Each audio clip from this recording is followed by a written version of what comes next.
nó thứ nhất là sẽ tổng cho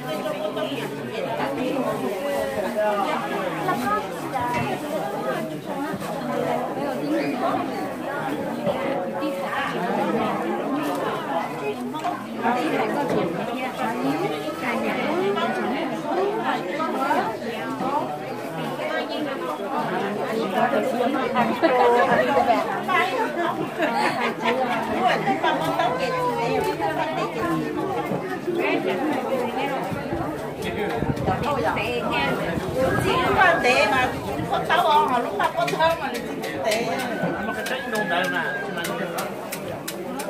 lúc phải quấy nhiều con nên tệ nhiều coi cô lúc khen những người đẹp gì tệ họ lúc này chưa đến lúc ăn tệ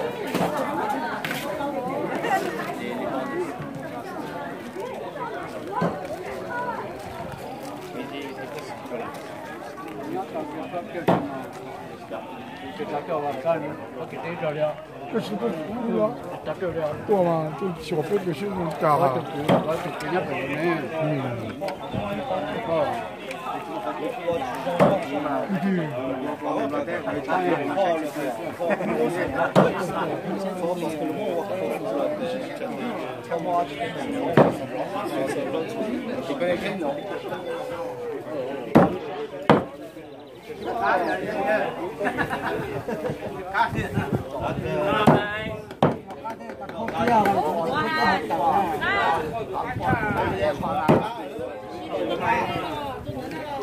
哎呀，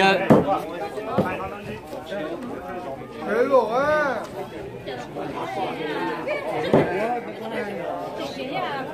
，nó chọc cuộn rồi chứ cá.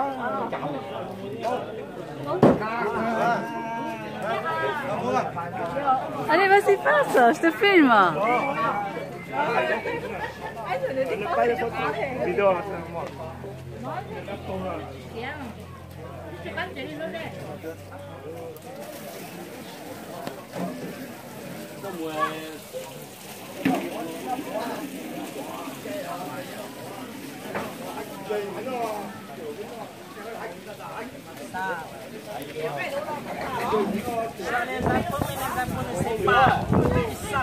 ngon nữa.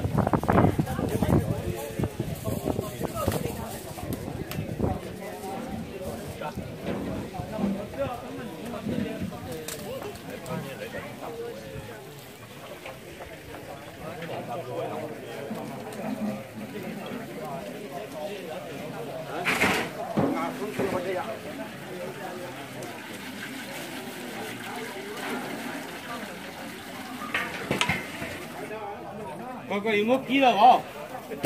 Yếu một ký không? Em mới giờ được đeo à?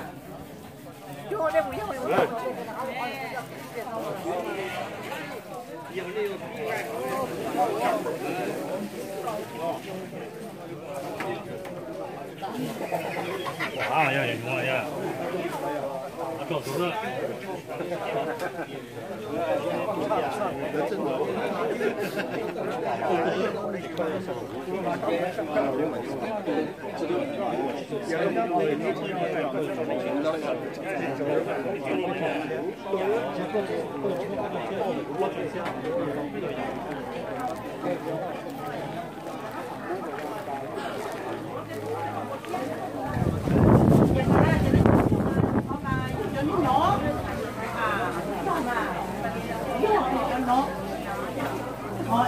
Nó lóc một cho mà chỉ ho.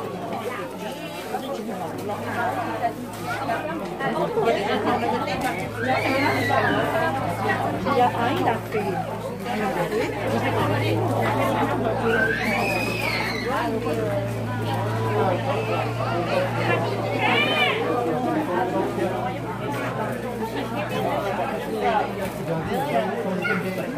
Filme-moi. Salut.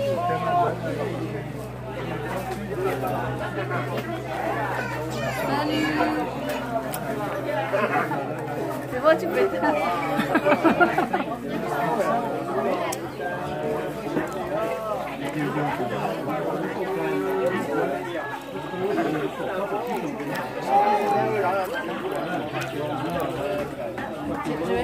Je vais la poster.